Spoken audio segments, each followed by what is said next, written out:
can also support these court teams in their best practices working with these families. So we're looking at multiple tiers. What's going on? How are the courts going to really try to wrap around and work with these families and support their journey? And what can other folks do to support these court teams in supporting these families? So that's what our presentation is going to be about today. We've got a couple awesome folks for you. We have Judge Clay McKisson here. He's the Chief Judge for Colorado's 3rd Judicial District. Say hello. We have, Good morning, everyone. We have Annamarie Neal. Annamarie is a licensed social worker and the director of Safe Babies at Illuminate, Colorado. You guys are going to hear more about Safe Babies. It's a program that's coming here to Los Animas. Program. Yep. And, oh yeah, thank you. Love class. Love class. And then we have Megan Kearsley. Megan is the Court Improvement Program Coordinator and has been leading the Court Improvement Program since 2021 for the state of Colorado. So everyone give them a round of applause and they're going to get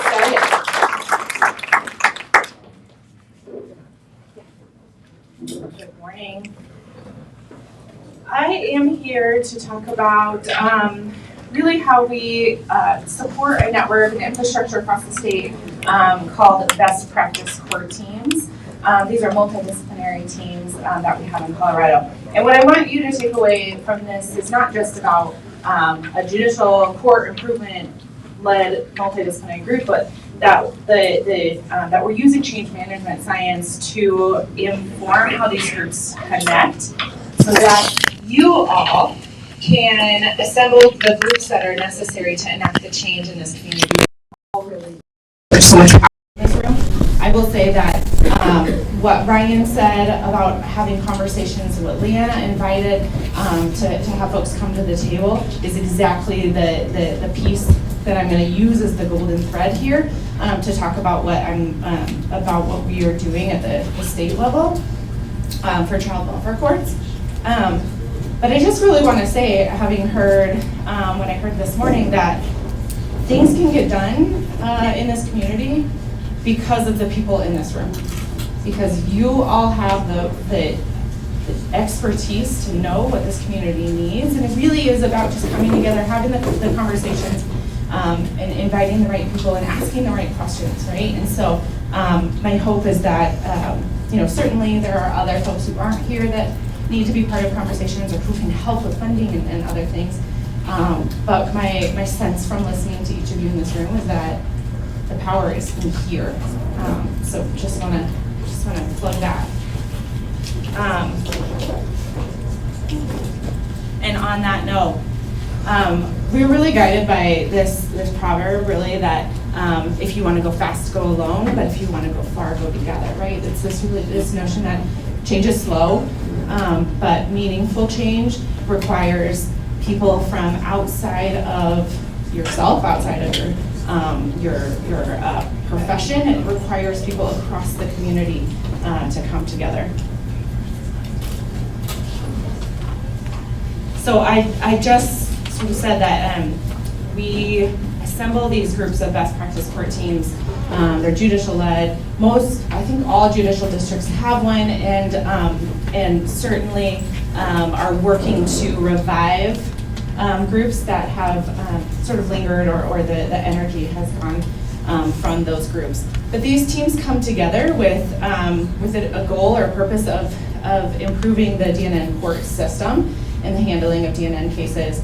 And we use change management science to do that now. We didn't always, but now we really are focused on the sort of the process of how to come together, because we don't always know how to do that. It seems simple, but really getting together and making sure you have the right people and being clear about communication and why they're there, or why you're there, doesn't always happen. And it's a step that we often miss when we assemble committees and work groups and things that are really charged with doing something. And so I don't know about you, but have you ever been to a committee meeting where you've been invited and somebody's, you're sitting there like, why am I here? Like, what is this meeting, and what is the purpose?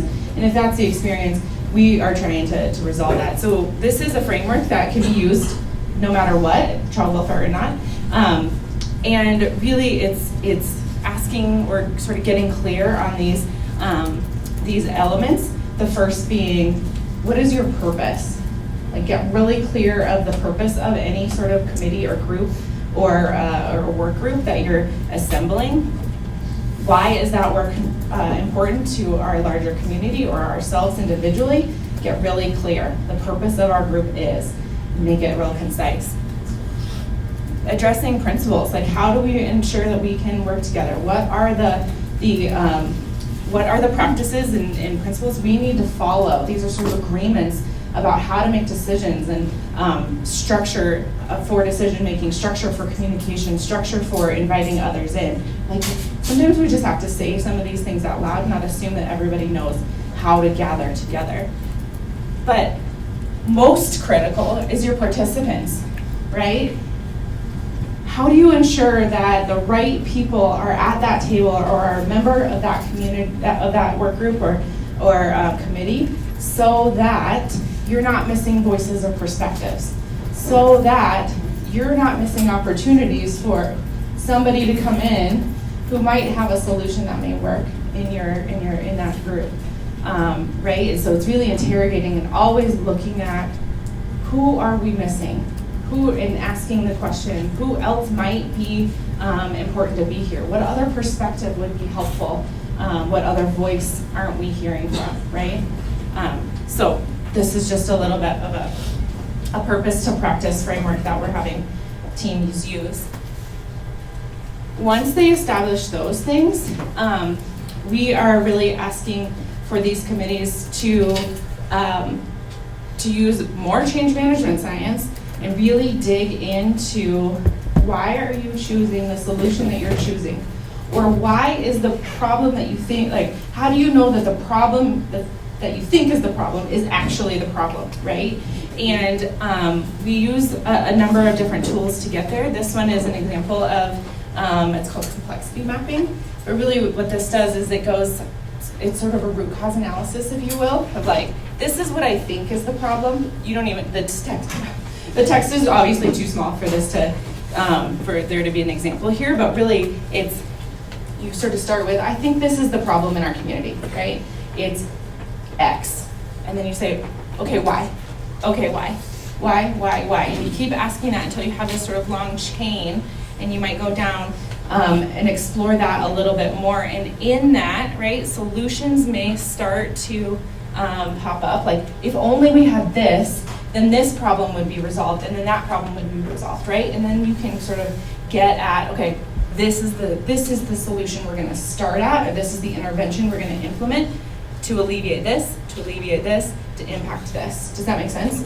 And so that whenever you decide, like, we are going to, as a community, make this change, it's really informed by a significant interrogation of that problem, where you can back it up with data. You can really look at, is this a one-time issue, like a sort of a one-off issue, or is this the true issue that is causing the problem in our community? Does that make sense?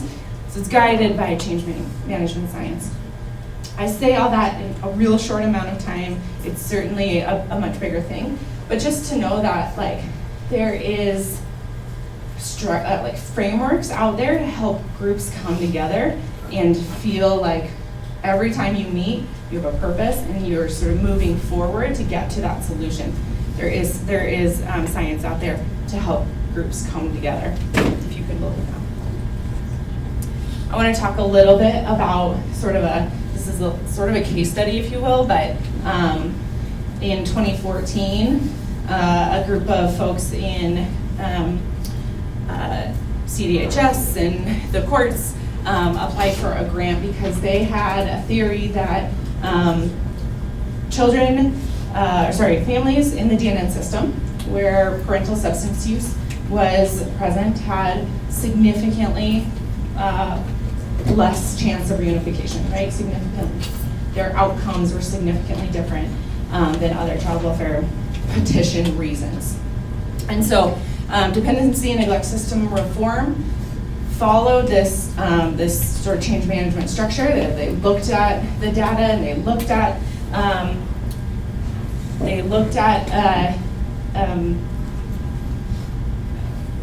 the data that somewhere between 60 and 80% of petition reasons in Colorado involve parental substance use. We think that number is actually lower, and it's probably higher than what that data told us, but we said, okay, we've got this problem, and we need a solution to address. And they used change management science to interrogate that problem, to look at what are some of the things that we can do to make it so that those children have a higher chance of reunification, and that parents have the supports that they need. And the answer really sought to increase permanency and safety for children, to reduce recidivism or reentry into the child welfare system, to support recovery. That was number one, and it talked a lot about accessing community supports, and really having the conversations that are being had here today about how do we get this support for families with substance use in our community, and how do we get creative around funding. To increase judicial responsivity, right? Not setting out court hearings for too long, but really being active in the court system to help support families. Early access to treatment, increased family engagement, and individualized treatment and case processing. But one of the other things it did, it's not on this slide, but it had members of communities of these best practice court teams coming together for more conversation, right? In communities where maybe those folks didn't talk to each other before, and the systems didn't talk to each other. We were having monthly meetings, and communities were coming together and establishing relationships that had never been established before. And they were also engaging in shared learning. So we were able to have folks across different sectors of the work understand substance use myths, understand recovery differently, right? Understand safety and risk differently. And that was a huge, this is happening in this room here today. When folks are able to get on the same page about a topic or an area and have a shared understanding, you can better come to conclusions, you can better come to resolution around how to address it. Does that make sense? So this is really just a small example of what we've done in our state. Huerfano County had this, and a little bit in Los Animas County, but this is just one court intervention that could happen, and we'll talk a little bit more about safety reports, which is another one. Real quickly, I just want to talk about the continuum of substance use as we see it from the court's perspective. So we look at risk and need for families. We're really looking at that risk of, we're looking at outcomes and what can happen in child welfare case, and we're also looking at substance use severity. So when we talk about risk and need, it's a little bit of both, but it's not one or the other. Does that make sense? And we're looking at how some court interventions can really be addressing the families that are impacted by substance use and then involved in child welfare. So things like family treatment courts, which are right for some communities but not for others. And when they're not, right, how do you have the principles that we sort of talked about with Dancer and trauma-informed practices and trauma-informed courtrooms that can really help support families in recovery while they're in this critical time period of being involved in the courts. So just want to put that out there as a quick visual. I'm not going to spend much time on this, but a lot of what we're doing now is really informed by trauma-informed principles from SAMHSA, and so those are listed here. What that looks like in the court is on this slide. Again, I think what you all really want to hear is some of these local interventions, kind of what we're seeing in the court's perspective, so I'm going to skip over this, but if you have any questions about trauma-informed courts and what that really looks like, or what we see, they're here on this slide. Okay, that was real quick overview of best practice court teams or change management science and how committees can use that, and how we did that with one specific substance use problem here in Colorado. I'm going to turn it to Annamarie. Thanks, and we'll make sure to get questions at the end, so please jot down if you have any questions for any of us as we're going. I am the director of the Safe Baby Court and the Best for Babies program at Illuminate, Colorado. I want to make sure that I kind of tell you who I am a little bit. I am a Colorado native, and I have been kind of up and down Colorado. I actually spent a lot of my youth growing up here in Trinidad, Colorado. And I'm now a resident in Crowley, Colorado, and I've lived in Pueblo and Denver area for a very short time. So obviously the rural areas is kind of where my heart has been. So I came today to talk a little bit about what are we seeing, like first to tell you that you have a Safe Baby Court that is launching right now in real time. Thanks to our judicial and our child welfare partners, we are working to launch a Safe Baby Court in Trinidad. We have already launched a Safe Baby Court in Huerfano. And I want to talk a little bit about like what are we seeing as the big issues. I'm going to start with saying, just kind of saying what a Safe Baby Court is, because there's a lot of misconceptions, so that you'll have kind of a lens of what I'm bringing, what I'm talking about. So a Safe Baby Courts team is actually a community approach to transforming the way that infants, toddlers, and their families are supported when they enter child welfare. And so it is really a bottom-up approach, learning from the families what is going on, what they need in real time via a community coordinator. Your community coordinator is Veronica, who follows a set of families, collects data, goes out to the community, connects professionals to one another, finds out what those resources are, and then starts to link these resources to family and work through the kinks.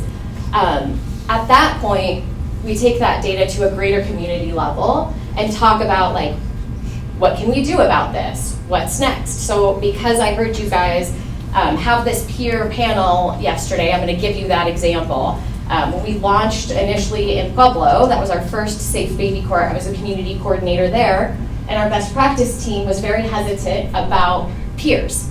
I'm going to talk a little bit about stigma and bias today, but I'm just going to say like there was a lot of concern about what it would look like to have peers heavily involved.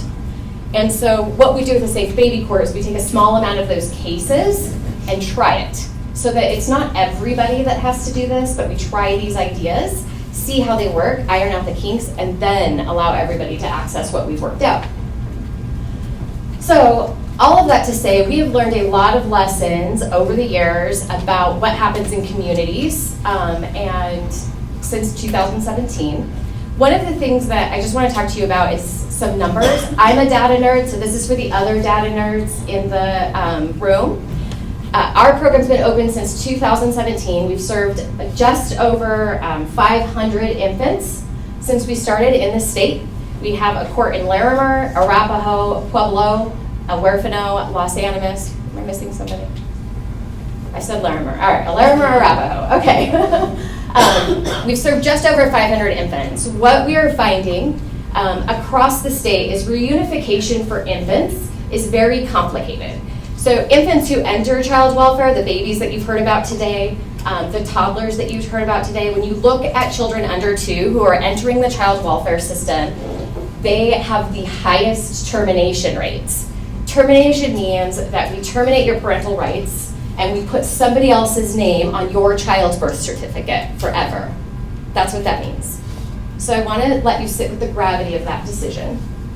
And I want you to know that of all of the children that go into child welfare, the youngest children that are going in are the ones that are most likely to have their parental rights terminated. Some people will say, and this is where I'm going to get into the mess, some people will say a couple things, and I'm going to talk about this slide briefly, but there's a couple things people would say. One of the things people would say was, well, we took the baby right at birth, so they'll never know. How many have heard that? You can tell the truth. How many have heard if they're a baby, they'll get over it, they'll grow up, they'll be fine? Oh, yeah. Right? I've heard it. Absolutely. The truth is is that the first memories that start to develop attachment so that a child can learn to say words, so a child can regulate themselves, those first memories are developed prenatally. By the time the child is born, for up to 6 months, if you remove the child the day they are born, for up to 6 months, they still can recognize their mother's voice and smell. And it will still have a calming effect on the amygdala of that baby after 6 months of no contact.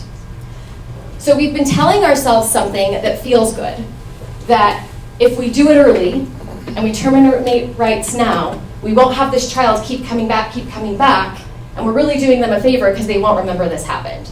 But the truth is that it actually changes major brain structures in that child forever. From the prenatal period to the first year of life, the most brain changes happen.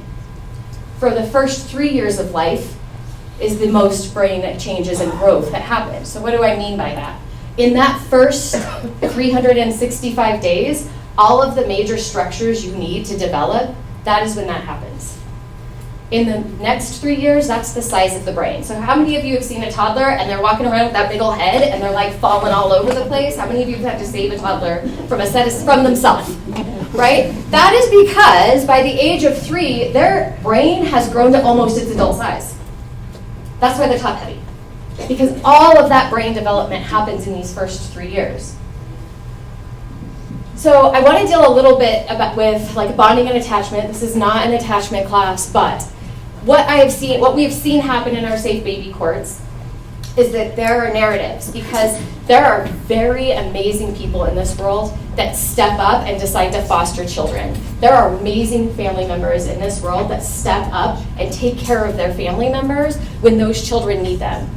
And I am not in any way discounting how important that is and how critical that is and how much that relationship matters too. But what we hear sometimes, what we're finding in our safe baby courts overwhelmingly is that people are asking us are saying things like, well, this child knows and is attached to this foster parent. So if we move this child, it will traumatize them forever. The truth is that if a child has a healthy attachment style, and you have nurtured that child, that attachment can absolutely be transferred to another healthy adult, because the attachment style belongs to the child. One of the other things we hear when parents are entering recovery in these cases is that, well, the child screams and cries because they have a disorganized attachment with that parent.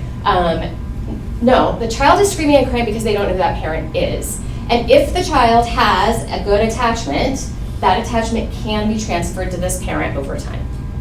So I have to deal with a couple of those things because I think it gets really difficult and really messy in communities, because what may happen if we don't come out and say, like, these are the things that we see happen and this is actually the truth of what has to happen with a baby, these are the possibilities with a baby, that then you might start to feel like all the safe baby court does is send all these kids home and leave all these foster parents that they're attached to high and dry. That is absolutely not what a safe baby court does. In fact, we encourage our child welfare partners and our foster partners and our kinship partners to bring them to those parents to the table, because what we actually want is anybody that child attaches to be in their life forever. Because we actually recognize that that is what's important for this child, to be able to maintain all of their important attachments and primary attachments, right? Children can have multiple attachments.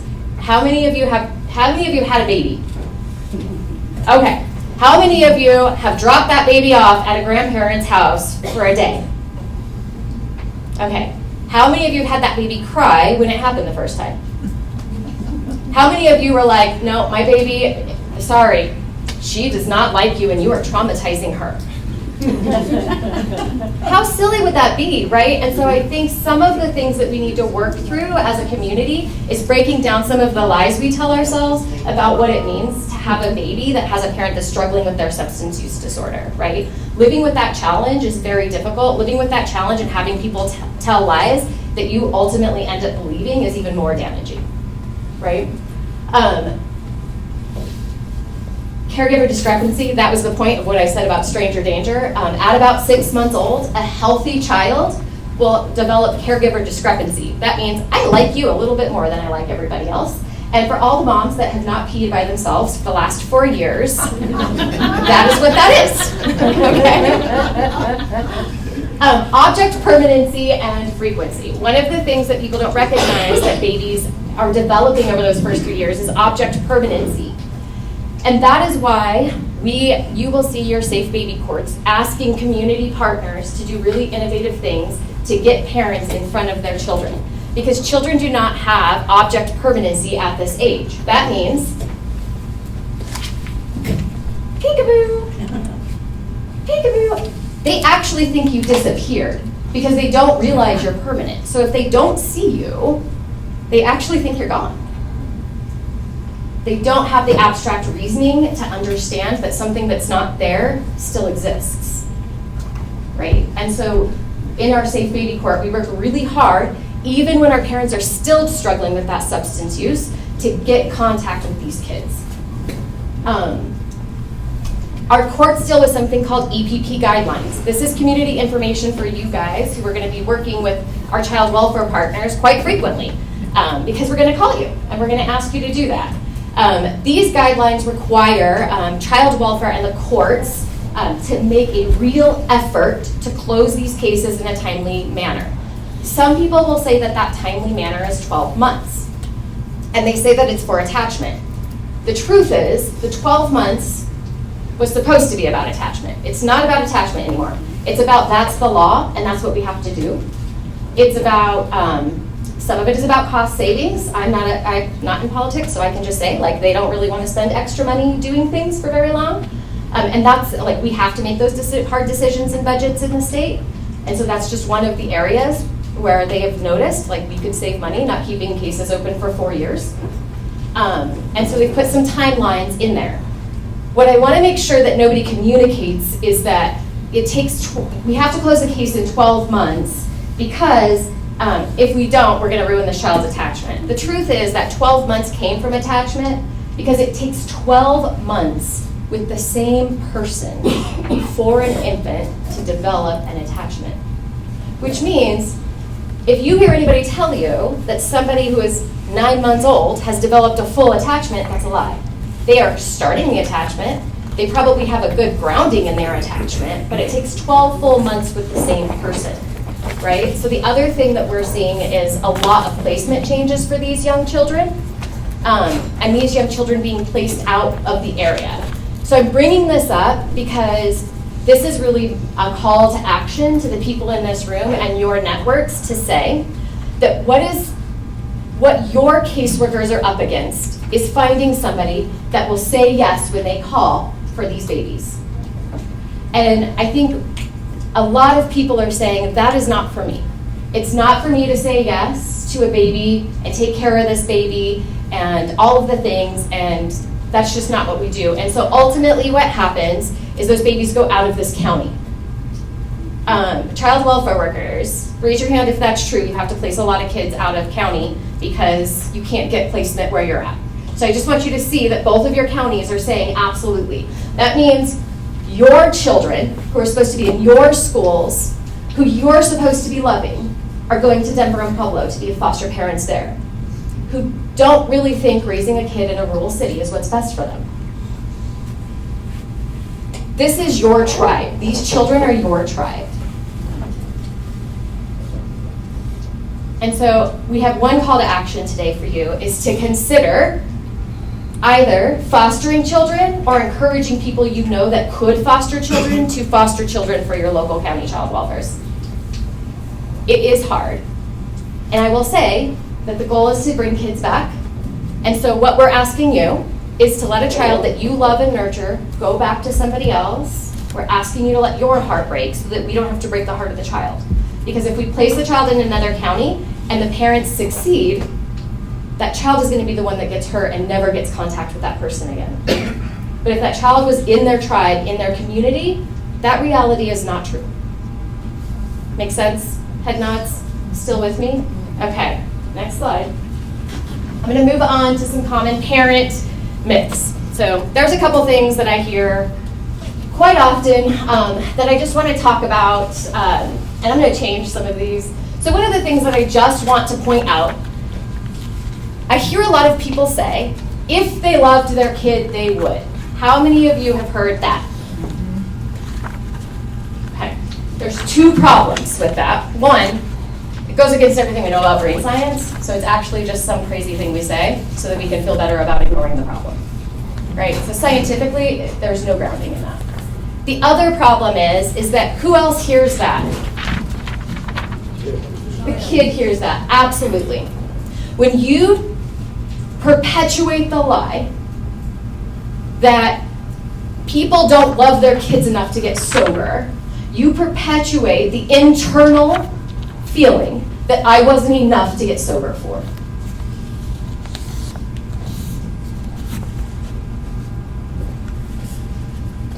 Every time you tell that lie, you reinforce to these children that somebody didn't love them enough and they weren't lovable enough. And that, my friends, is a lie. The brain changes actually tell us that people who are struggling with substance use disorder lose the ability to track time. They lose the ability to get motivated, to pick themselves up by their bootstraps and do these things. Those things are hijacked by the substance use disorder. I have donuts up here, and it's really talking about what you heard yesterday, right? Like, how many of you have tried to give up some type of food? Right? And how many of you, if you don't have that food, it makes you physically believe that you are going to die and you start freaking out and trying to sell your toaster? Because that is like the level of anxiety and fear that is happening, right? You just don't want to walk into the meeting and be grouchy.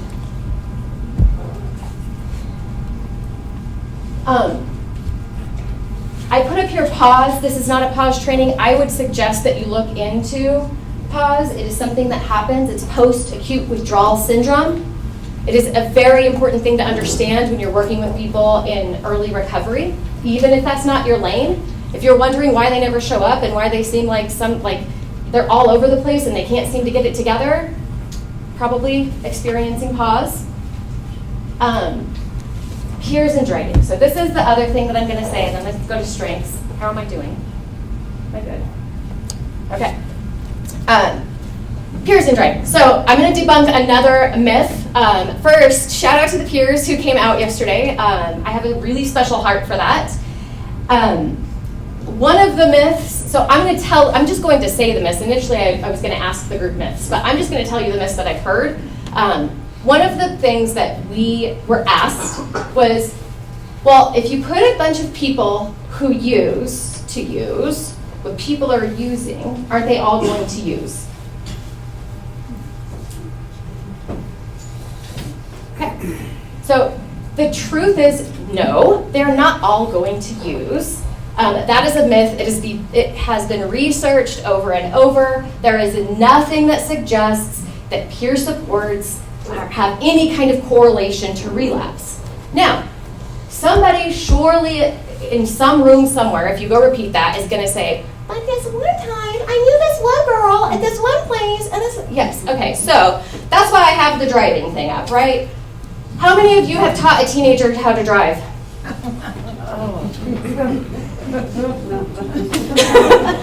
Gonna just call on all of the my spiritual health in this moment to get me through what that means in your life. How many of you knew that some teenagers get in an accident when they drive? How many of you knew that they might wreck the car you gave them? How many of you let them learn to drive anyway? Right. The truth is that recovery is very much like learning to drive. It is a new skill set. Are there going to be bumps? Are there going to be relapses? Are people going to struggle? Absolutely. But the answer cannot be that we teach them to drive. Right? The answer is when they have a fender bender, we have a conversation. If they roll the car, we have a really serious conversation. Right? Maybe you pitch in for insurance. Right? So I want to debunk some of those things, that connecting people who are in recovery with other people in recovery is not absolutely not an indicator that there's going to be a relapse. So the things that I want to leave you guys with is a lot of the counties for reunification for these children, since we talked about it, the reunification is usually for these children somewhere, depending on the county, somewhere between 35 and 65%. So I want you to think about that. That means for every 10 babies in the state of Colorado the state of Colorado's is around 50%. So for every 10, You're gonna get the cart with the whole outfit. you should mute, ma'am. You don't. Misty, you are not muted. I was just saying I thought I made a thing.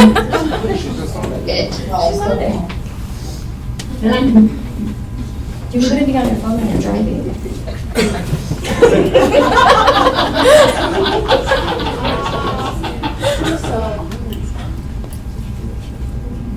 She muted now? Oh, all right, she heard the last one. She's like, okay. Yes. Okay, great. All right, so around 50%, right? We're gonna use 50%, knowing that it's kind of all over the place, county to county. That means for every 10 babies in the state of Colorado that we remove, 5 of them never go home. So half or more. In our Safe Baby Court teams, using some of the things that I've told you about today, working with communities and doing what you heard Megan talk about, getting a bunch of people together to work on these problems, we are seeing our reunification is between 80 and 95%.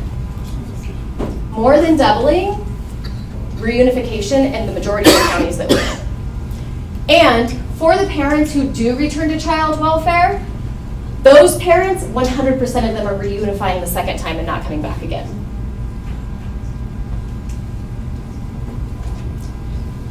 I don't know if you've looked at recidivism in child welfare, but when you come back to child welfare, the likelihood that you will get your baby back again is very low.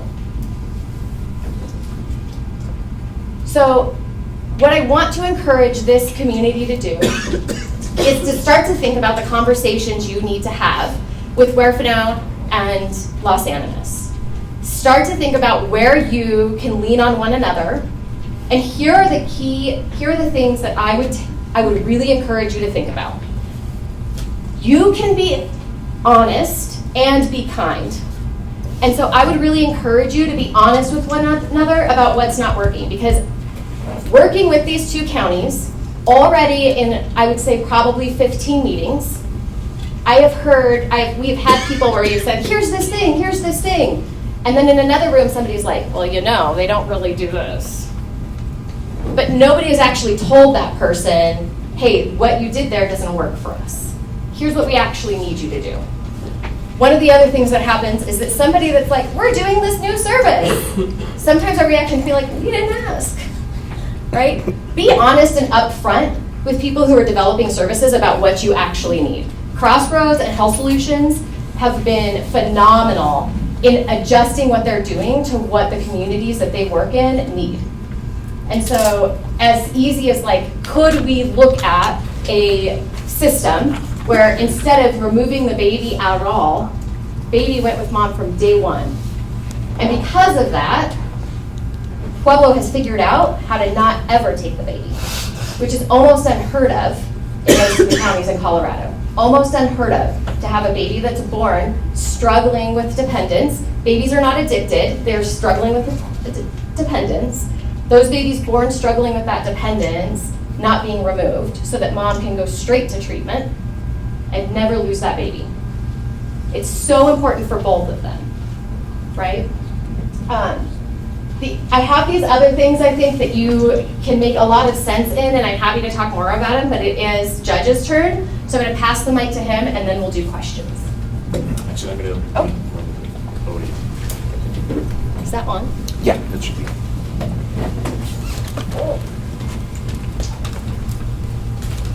All right, good morning, everyone. So I saw the 5-minute sign. I've got 15 minutes of material here. I'm going to run over a little bit. I'll try to move it as quick as possible because I know y'all want to get to lunch.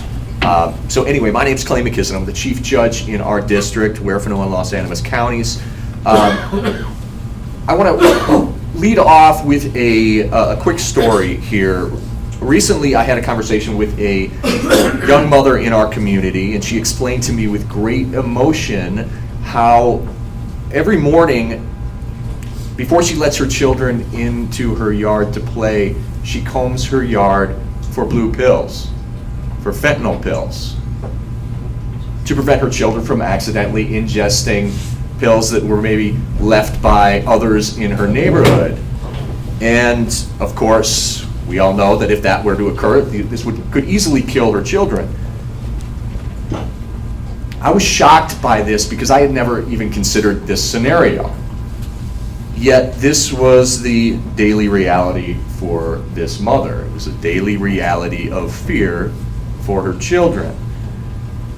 And this conversation really brought home for me the reality of the opioid problem in our district in a different way from where I usually see it as a judge on the bench in the courtroom. Now, going forward today, I am going to discuss how the courts are addressing substance use in the dependency and neglect realm and in the criminal courts, highlighting commonalities between the two and the importance of individual or family-centered collaborative approaches to achieving successful outcomes in those cases. And I want to start with dependency and neglect cases. Our courts work with families affected by substance use disorders through the legacy of the Dancer program. And you heard Megan explain a little bit about the Dancer program just a minute ago. We're looking to, that program looks to improve reunification for families with substance use disorders. And one of the things that, well, let me start here. 2015, Huerfano County started a Dancer program. We were one of the pilot districts in the state, and we ran a successful Dancer program from 2015 to 2020 when the program lost traction during COVID-19 and everything that went along with it. However, the point is, although we don't have a formal Dancer program in the courts now, we have absorbed the Dancer approach, and we try to model that in appropriate cases. For example, we make efforts to engage families early and push and promote early substance abuse treatment for respondent parents. I try to engage with parents from the bench, praising their accomplishments, and I'm going to talk a little bit more about that piece in a minute. And promoting collaboration among counsel in between court hearings has moved cases in positive directions without the delays of having to come back to court to address issues. So when Anna reached out for Safe Babies in Huerfano, we were in a perfect spot to say, yes, that sounds wonderful. And what worked so well for us in implementing Safe Babies was the fact that the program came with support for Veronica. And so we were able to plug the program right into our district and right into our team. And we've had some great success with that so far, really great success. Now, I'm going to pivot, and we're going to talk about criminal cases and our adult drug court program. And if we can get, yes, that's the slide. So this slide shows from 2016 to 2024, on average, there's 11% of our total criminal case filings include a drug charge, at least one drug charge. That is both felony and misdemeanor cases combined.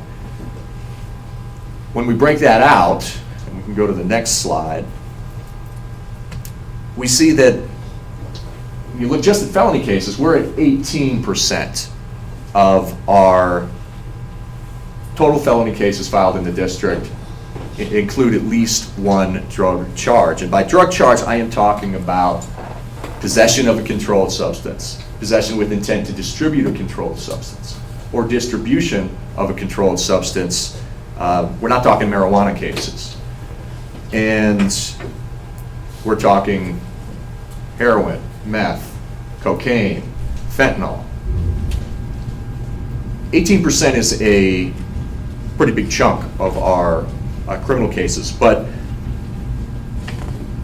what I want to leave you with on that is the impact of drug addiction in our community on crime in our communities is broader than just this data suggests, because many cases without drug charges, such as thefts and burglaries, are driven by drug addiction and are not represented in that data, yet they're occurring to obtain items to sell for or trade for drugs.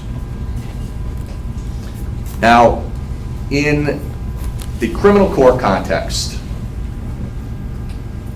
we address substance use primarily through the probation department, where the focus on probation is rehabilitation. That's what we're looking for. And the adult drug court program offers the highest level of supervision and treatment for offenders on probation. We've run adult drug court programs in Los Angeles and Huerfano counties since 2013, and essentially these are court programs where we have a team of folks who staff cases, followed by court hearings at which the participants in the drug court program appear in front of the judge. Now, the court's approach in the dependency and neglect cases and in the criminal cases share some common themes here. First is this collaborative, team-based approach.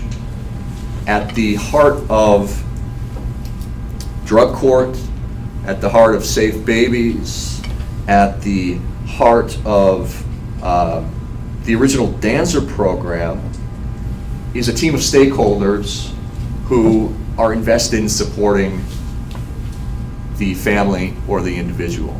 I want to just take a quick minute on this point, because in the last presentation this morning, I heard some really amazing takeaways, and it opened my eyes about these high-level barriers that we have in our community to treatment and with respect to the opioid crisis. What I'm talking about now for the courts is a focus on this person who's in front of me, or this family who's in front of me, and a team-driven focus on that individual to work on getting them where they need to be. Third is the notion of motivation from the bench. Now, the role of the judge in motivating individuals to achieve their treatment goals really can't be understated, and that is demonstrated by this piece of data from the National Drug Court Institute. Drug courts where the judge spent an average of 3 minutes or greater per participant in a one-on-one interaction had 153% greater reductions in recidivism as compared to programs where the judge spent less time than 3 minutes. And I believe that interaction piece is equally impactful in our dependency and neglect cases with families. One simple and powerful way to engage folks from the bench can be verbal praise, recognition of positive things that they have done, because in a lot of cases, not all the cases, but in many of the cases, those folks who are in the courtroom may have never had anyone tell them they're doing a good job, may have never had anyone say, you know what, I'm proud of you. And when that is able to come from an authority figure wearing a black robe, it can be pretty powerful as a motivator for those individuals.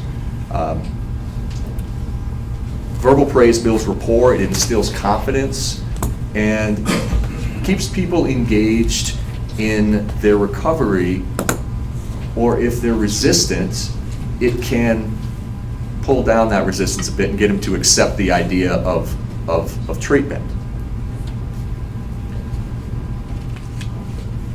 Quickly, in thinking about addressing substance abuse in the court systems, 3 additional takeaways come to mind.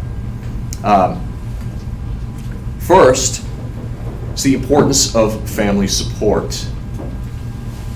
Those in the court system with family support are better equipped to make the changes that they need to address their substance use issues. That has been my experience from the bench. 2 is the powerful motivation to change, to better ourselves for the good of our children. And finally, again, these are just kind of my takeaways, my opinions, but credit for successful outcomes in both dependency and neglect cases and criminal cases don't necessarily go to the judge or the court or the team. It goes to the families and the parents and the folks that are in the drug court programs doing the work. We simply provide them a platform that best supports their recovery. They actually do the work. I want to close out today and get you folks on to lunch with a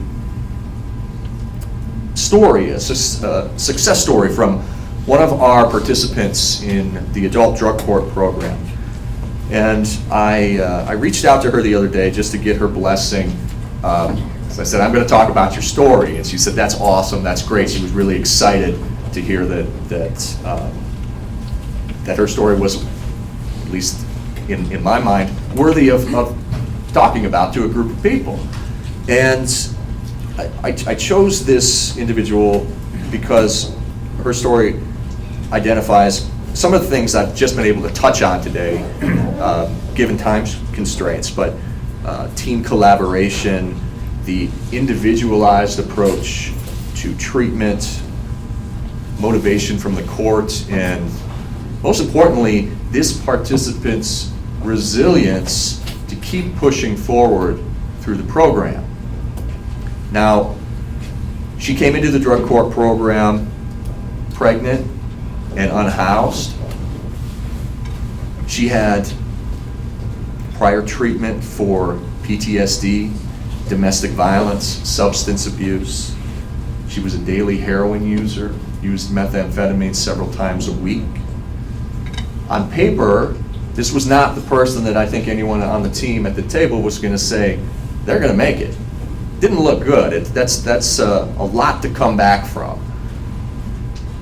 But when she entered the program, the team threw everything that we had at her, and she worked hard.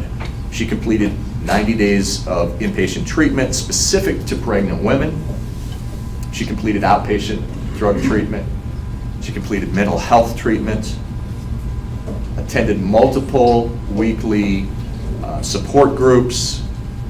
She was taking Suboxone during most of her time in the drug court program. She relapsed several times. As we all know, that's par for the course. But with the support of the team, motivation from the bench, and her own motivation and hard work, she was able to get back on track. She mended relationships and was able to move in with family. Remember that family support piece? That was huge in this case because it got her stable housing. She was motivated to change because she had a baby on the way. And she completed parenting classes and nutrition classes, and the best part, she gave birth to a healthy baby, and she maintained custody of her child. No dependency and neglect case had to be filed.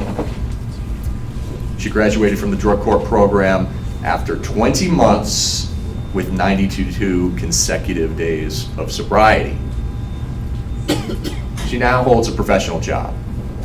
Now, everyone in this room knows that outcomes like this are typically the exception and not the rule when it comes to substance abuse cases in the court system. But to me, it demonstrates that a collaborative team approach that focuses on treatment and services specific to an individual or a family, along with motivation from the bench, can provide the foundation for successful outcomes for those individuals who engage in their cases, prioritize their recovery, work hard, and get back up when they fall down. I will leave it there. I thank you, Los Angeles County Department of Human Services, Colorado Department of Human Services, Michael and Shannon. This is really great. I'm so glad we have this opportunity to meet in our community and talk about these issues. Thanks, everyone.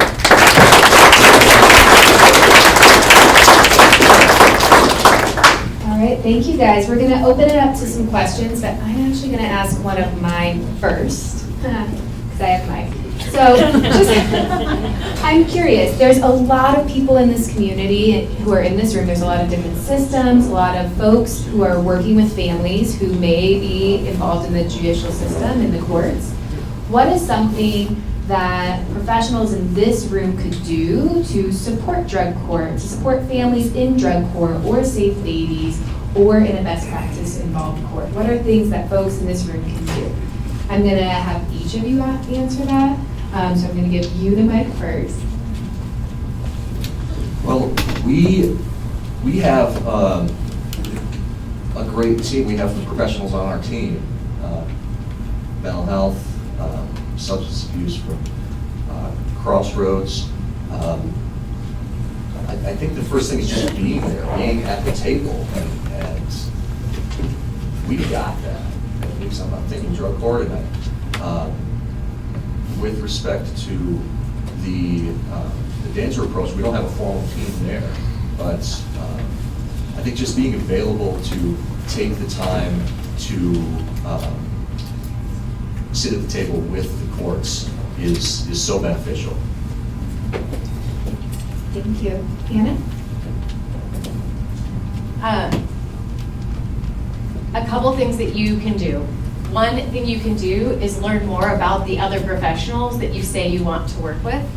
The example I always give is that if you were sitting at the table with a parent's attorney and heard them boldly making sure that everybody there knew that this parent should get this thing before they should have their kid returned, for example, before they had done any work at all, you might be like, this is crazy. But what you might not understand is that that attorney has a duty to candor and is required to show up and do their very best job to represent what their client is asking to have happen. And instead of seeing that as a professional who's combative or as a problem, is always annoying, see that as a professional who is actually telling the team something.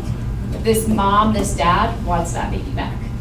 And I think when you kind of learn a little bit more cross-discipline about what that's all about, I know we learned a lot from our mental health and substance use providers, from our peers. We've learned a ton from our housing partners about like, what do you do that's helpful and what do we do that's not helpful? And so that's the other thing is like offer that feedback back and forth and be willing to open those conversations. So to do that, root cause, answer your phone. When somebody calls you, answer your phone. When somebody invites you to a community meeting, come to the meeting. Everybody here has done that today. But continuing to do that over the next couple of years, that'll be the test. Because here's the thing, we're not always going to be able to afford lunch, and we're going to want you to still come. So I think that that's the piece, is being motivated to show up and do this work.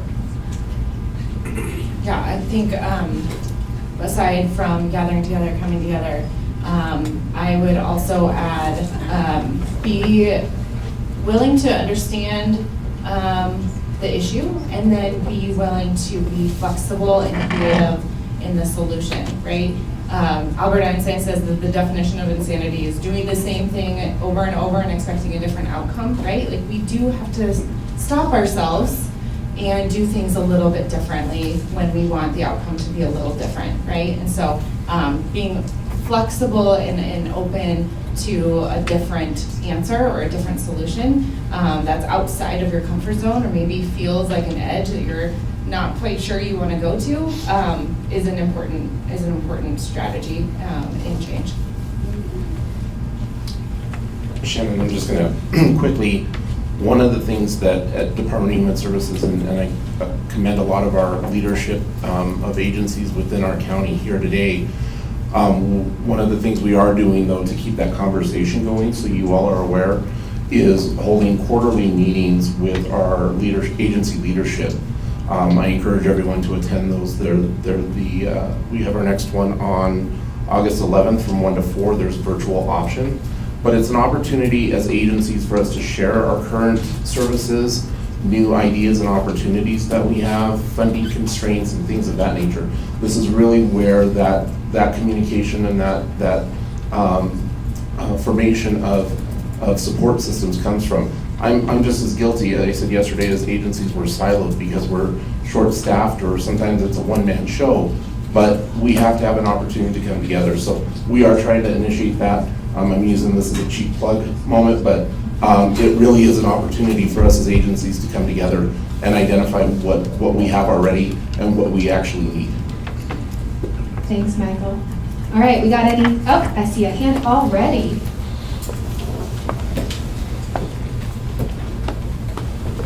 And Shannon, I'll stay up here with this mic. Sounds good. I have two questions. I'll ask Jennifer Gibson the first. Just looking at this data is kind of interesting. What do you attribute, I know it's misdemeanor cases, but what do you attribute to that jump from 0.5% to 7.3% within 1 year? You know, I knew I was going to get data questions on this. So, unlike Anna, I'm not a data nerd, but I did have the State Court Administrator's Office run this for me. And I saw that. I just got it yesterday, well, 2 days ago, really. So I have not had a chance to dig in. Are you talking about the 0.5% to the 7.3%? I'm going to go out on a limb here. My answer is going to be this. I think we have to look at it closer. I have speculation. Maybe one of the other judges in the room might be able to answer this. There may have been a change in the legislation as to the criminal category for different amounts of drugs. It may have bumped from what used to be felony level to misdemeanor level. I did not get a chance to look at that, but when I saw that, I had the same question. Something's going on here. That might have been it. That's much more helpful. And my second question is for Ms. Neal. Do you have any concerns about how current, and I don't want to take this on a political rant, but do you have any concerns about how current administration is going to deal with the whole reunification ideology and how that might affect the Safe Babies program? That is such a great question. Thank you for bringing that up. I know sometimes it can feel like you're not allowed to ask those questions anymore. I am not allowed to lobby, so this is not, I'm just gonna say it out loud in case somebody is recording me. I am not concerned about anybody saying reunification, we're not gonna work on reunification. I don't have any reason to believe that that getting children home to healthy families and having children not be abused or not experience neglect or not experience hardship, that really is a bipartisan issue. Where we might see some challenges as we're shifting is I think we're really going to be leaning on our local people to do non-traditional things as federal funding constraints come into our Medicaid system, into a variety of systems. And so, I think for some of our folks that think that this is a good move in the budget, I think we need to talk about what the implications are and not necessarily whether it's right or wrong. So the implications now are if you have enough to make 2 lasagnas, make 2 and take it to a mall. take it to a dad, right? Like what these shifts in federal funding mean is that we as a community are responsible for taking care of one another. And so my concern is that we will be afraid to do that because we've been accustomed to not having to. So my concern is more about encouraging one another to really come with a community support in a different way than we've ever had to.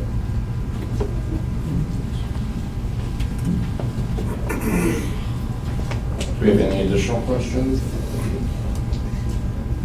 Okay. I'll just also add that there is what's happening at the federal landscape, and then there's what's happening in the Colorado landscape. And we do have our own funding that is very secure, but also there are a lot of champions here, both at the state level with our Attorney General, at our agency level, and then at our community levels as well. So while there are these very uncertain shifts happening to funding at the federal level, and there's also some kind of scary conversations happening, and folks are a little afraid to engage in services because of maybe their background. In Colorado, we are working really hard at the state level to keep a steady ship and to protect our local communities from some of that federal uncertainty. So I'll just say that is a really big fight that a lot of our leaders are working on at that state level. So for now, I would say that will always be a priority, getting kids to reunify with their families. It's in the best interest. If you really want to make it an economic conversation, the return on investment is great for our state. If the heartstrings don't get pulled, some people really respond to that. So I don't think we'll see a shift in any way. All right, any other questions? All right, so what we're gonna do, guys, we are a little behind schedule, don't worry, you still get lunch. We're gonna take a 5-minute break while we reset to our next presenter. Our next presenter, so right now you've heard about families, some little, how to sell in our wrap around those populations. Next, we're going to hear from Dr. Lintz, who's really going to describe what is different and what are the unique treatment needs of adolescents who are experiencing substance use concerns and opioid use disorder concerns. So we're going to have that after our break. Then we will have lunch. So please take care of yourselves. I know they took away the coffee and the water and the snacks. So maybe get some air. If you want, there's some cards out there that you can write a positive note to someone in recovery for. And we also are collecting those thoughts for what you want to know after these next couple of days, and what you would like folks to focus on in your community after these next couple of days. So take some time. We'll be back at 11:35.